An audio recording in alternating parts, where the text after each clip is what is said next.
Bonjour David Samzin, la ville de Saint-Nazaire et la Carène vont signer la charte EcoWatt, le système d'alerte et de sensibilisation de RTE et de l'ADEME. Alors comment et dans quelle situation invitez-vous les Nazériens à s'en servir ? Bien, bonjour à vous. Il faut qu'on s'en serve absolument pour éviter d'être dans un blackout, d'être dans le noir tout simplement. Donc il y a les gestes du quotidien auxquels il faut qu'on s'adapte, le départ de la machine à laver, du sèche-linge, bref, tous ces éléments de consommation lorsque nous serons en période rouge, en période délicate de tension sur le réseau. Il y a les particuliers, il y a bien évidemment les donneurs d'ordre, ce sont les entreprises, moi-même, à la ville, à l'agglomération, les services publics, puis aussi les artisans, les commerçants, où je les invite d'ailleurs à éteindre leurs enseignes au-delà même de la consommation, mais y compris pour les enjeux environnementaux, d'éteindre les enseignes et ne pas laisser en pleine nuit ces enseignes fonctionner. Donc on adhère bien évidemment au réseau et on prend toutes nos responsabilités et on partage. Je crois que l'enjeu que nous avons collectivement, c'est de ne pas être dans le noir de temps en temps. Et donc ça dépend de nos gestes au quotidien, tous les acteurs que nous sommes, et puis aussi des éléments climatiques, et là ça personne n'en a les maîtrises. La ville de Saint-Nazaire s'en sort plutôt bien par rapport à d'autres communes pour 2022 et également pour 2023. La facture énergétique n'a pas explosé, mais il reste quelques leviers d'action tout de même. Oui, alors je suis un peu gêné sur ce sujet-là parce que j'entends tous mes collègues maires dire que les budgets n'arrivent plus à être tenus, que la facture énergétique flambe. Alors, je les comprends, je partage.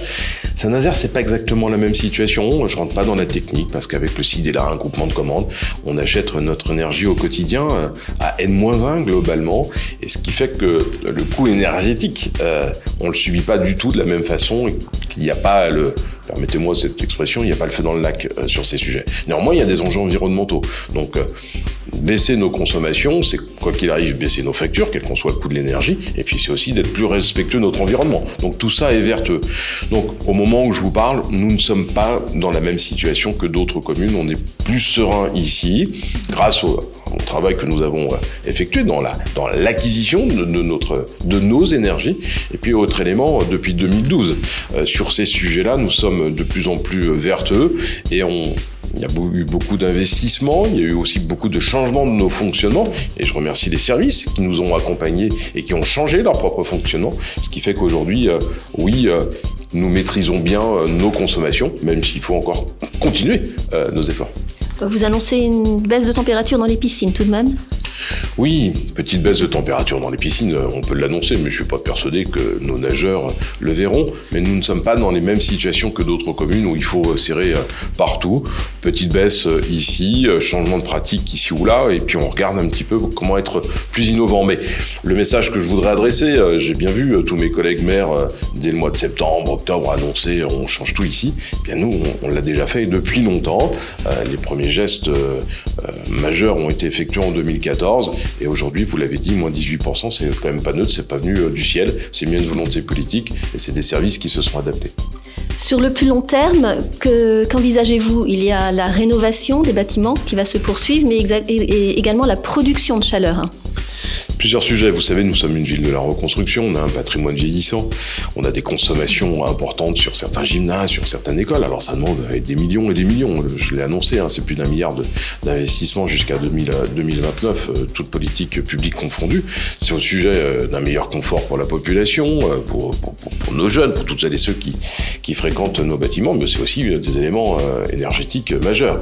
Je prends un exemple, toutes celles et ceux qui l'ont connu, la Salle Jacques Brel, lorsqu'on l'a détruit et qu'on rentre dans l'alvéole 12, c'est une consommation qui pèse de 5%. C'est pas neutre, c'est sur le plan environnemental et sur le plan financier. Je rappelle que nous gérons ce budget, c'est le fruit de l'impôt des Nazériennes et Nazériens.